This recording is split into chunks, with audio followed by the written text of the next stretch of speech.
दोस्तों, क्या आपको पता है अगर देश में पेट्रोल, डीजल या फिर प्राकृतिक गैस की सप्लाई अचानक कम हो जाए तो सरकार क्या करती है। ऐसी स्थिति में भारत सरकार एसेंशियल कमोडिटीज एक्ट 1955 के तहत इन जरूरी संसाधनों की सप्लाई और वितरण को नियंत्रित करती है। हाल ही में सरकार ने natural gas supply regulation order 2026 जारी किया है। आज इस वीडियो में हम समझेंगे कि यह आदेश आखिर है क्या और इससे देश में गैस सप्लाई पर क्या असर पड़ सकता है। आइए जानते हैं इसेंशियल कमोडिटीज एक्ट क्या है। तो देखिए दोस्तों, इसेंशियल कमोडिटीज एक्ट 1955 एक ऐसा कानून है जिसके तहत सरकार देश में जरूरी वस्तुओं की उपलब्धता, सप्लाई और समान वितरण को नियंत्रित कर सकती है। इस कानून का उद्देश्य यह सुनिश्चित करना है कि देश में किसी भी आवश्यक वस्तु की कमी या कालाबाजारी ना हो। पेट्रोलियम प्रोडक्ट्स और प्राकृतिक गैस भी इसी श्रेणी में आते हैं। Natural gas supply regulation order 2026 में जारी इस आदेश के अनुसार सरकार ने प्राकृतिक गैस की सप्लाई को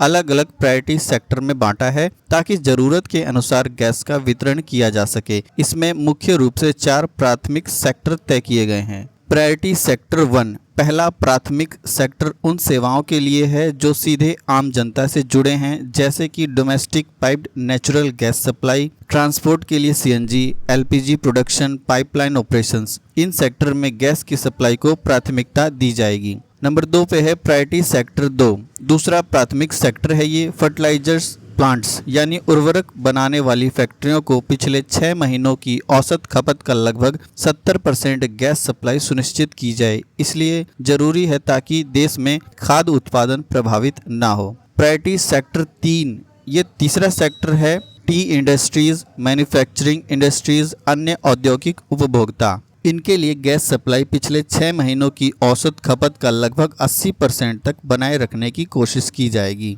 चौथा सेक्टर है priority sector 4, city gas distribution system यानी शहरों में औद्योगिक और व्यावसायिक गैस सप्लाई। इसके लिए भी गैस की उपलब्धता को औसत खपत के करीब बनाए रखने की योजना है। गैस रीडिस्ट्रीब्यूशन, अगर गैस की कमी होती है तो सरकार कुछ सेक्टरों में सप्लाई कम करके उसे प्राथमिक सेक्टरों में डाइवर्ट कर सकती है। इसमें शामिल हो सकते हैं petrochemical plants, power plants, refineries, ताकि जरूरी सेवाओं पर असर ना पड़े। गैस कंपनीज की जिम्मेदारी, इस आदेश के तहत कई कंपनियों को सरकारी निर्देशों का पालन करना होगा, जैसे ONGC, Oil India, Reliance, GAIL, LNG terminal operators, gas pipeline operators. इन सभी को सरकार के निर्देशों के अनुसार गैस सप्लाई मैनेज करनी होगी। सरल शब्दों में कहें तो natural gas supply regulation order 2026 का उद्देश्य है देश में प्राकृतिक गैस की सही सप्लाई, समान वितरण और जरूरी सेक्टरों को प्राथमिकता देना, ताकि किसी भी संकट की स्थिति में देश की ऊर्जा व्यवस्था प्रभावित ना हो। अगर आपको ऐसी सरकारी आदेश और नीतियों की आसान व्याख्या चाहिए तो वीडियो को लाइक करें और चैनल को सब्सक्राइब करें। मिलते हैं आपसे एक नए वीडियो में एक नए टॉपिक के साथ।